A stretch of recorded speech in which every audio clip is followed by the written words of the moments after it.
Question number 11. In triangle ABC and triangle DEF, AB is equal to DE and AB is parallel to DE. BC is equal to EF and BC is parallel to EF. Vertices ABC are joined to vertices DEF respectively as shown in figure. ये हमें एक diagram given है, ठीक है।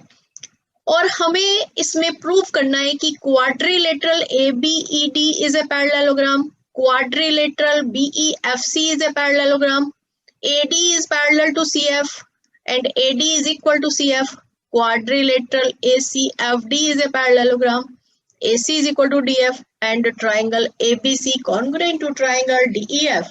काफी लंबा question है, ठीक है। चलो स्टार्ट करते हैं। सो फर्स्ट पार्ट में ABED is a parallelogram, ABED ये हमें एक पैरेललोग्राम प्रूव करना है, ठीक है। और हमें गिवन क्या था, देखो गिवन से सोचो तुम, AB is equal to DE हमें गिवन थी, AB is equal to DE, this is equal to this and this is also parallel to this, दोनों चीजें हमें गिवन है। As AB is equal to DE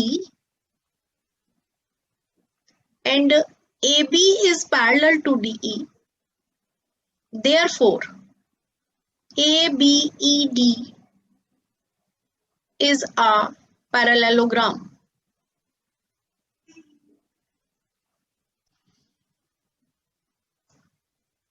ठीक है। अब आता है हमारा सेकंड पार्ट। सेकंड पार्ट में quadrilateral BEFC is a parallelogram. BEFC,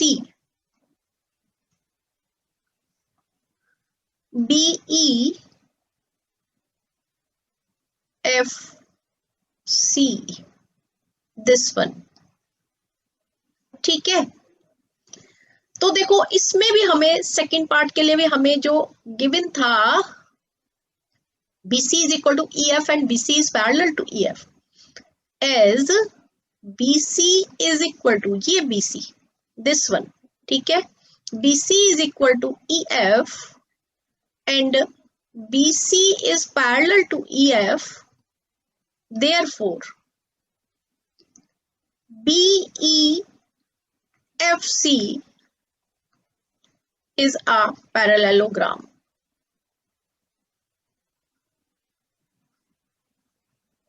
Right? If one pair of opposite sides are equal and parallel, then it is a parallelogram. ठीक है। अब आता है हमारा थर्ड पार्ट। थर्ड पार्ट में हमें प्रूव करना है AD is parallel to CF and AD is equal to CF. AD हमारी ये है, ठीक है। यस, देखो हमने प्रूव करा है कि as ABED is a parallelogram, किससे, वन से, वन में अभी हमने ये प्रूव करा है कि ABED इज ए पैरेललोग्राम, ठीक है। तो भाई इसके अपोजिट साइड्स आपस में इक्वल भी होंगी और पैरेलल भी होंगी ना, तो ये वाली साइड भी इसके इक्वल एंड पैरेलल आ जाएगी, ठीक है। तो AD is parallel to BE and AD is equal to BE। एक रिजल्ट हमारे पास ये आ गया, ठीक है। अब देखो अभी हमने एक और पैरेललोग्राम प्रूव करा है दूसरे में, BEFC, as BEFC is a parallelogram. ये हमने सेकंड पार्ट में प्रूव करा है, ठीक है। जब ये हमारा BEFC हमारा एक पैरेललोग्राम हो गया तो ये BE किसके इक्वल हो जाएगी, इस CF के इक्वल हो जाएगी और पैरेलल भी हो जाएगी। तो therefore BE is parallel to CF and BE is equal to CF, ठीक है। इसको ले लेते हैं 1 और इसको ले लेते हैं 2। तो फ्रॉम 1 and 2, ठीक है, हमारे पास देखो AD BE के पैरेलल है और BE CF के पैरेलल, तो AD और CF आपस में पैरेलल हो जाएंगी। AD is equal to BE है और BE is equal to CF है, तो AD is equal to CF हो जाएगा, ठीक है। तो AD is equal to, AD is parallel to CF and AD is equal to CF। ये हमारे पास थर्ड रिजल्ट आ गया। ठीक है, ये AD जो है ये CF के इक्वल भी हो गई और पैरेलल भी हो गई।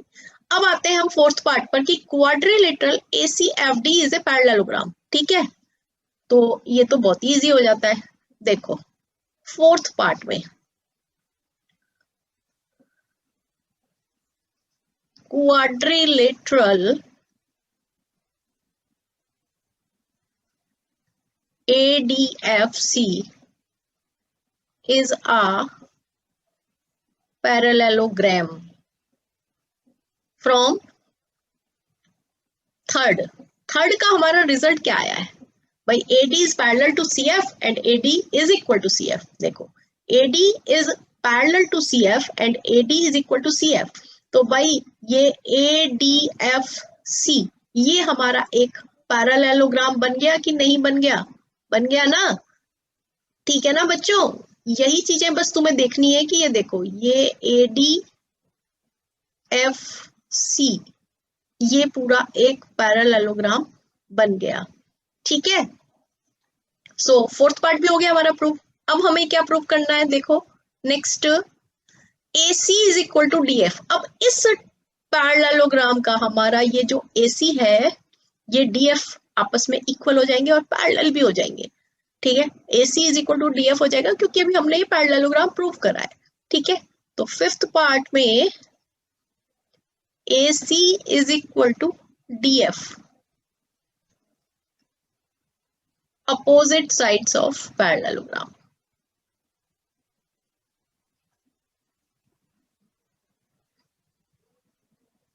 राइट, इतनी बात समझ आ गई? ठीक है, और अब हमारा आता है सिक्स्थ पार्ट की ABC congruent to triangle DEF। ठीक है, अब आता है हमारा सिक्स्थ पार्ट। हमें सिक्स्थ पार्ट में क्या प्रूव करना है? To prove triangle ABC congruent to triangle DEF। ठीक है, तो भाई इसमें क्या करोगे तुम?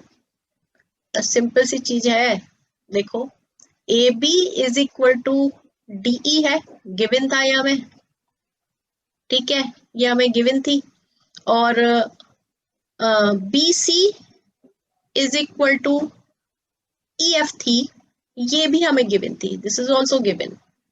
ठीक है, और AC is equal to DF ये हमने अभी फिफ्थ पार्ट में प्रूव करी है, AC is equal to DF। ठीक है, तो बाय SSS लग गई, by SSS triangle ABC is congruent to triangle DEF। ठीक है बच्चों, क्लियर हो गया?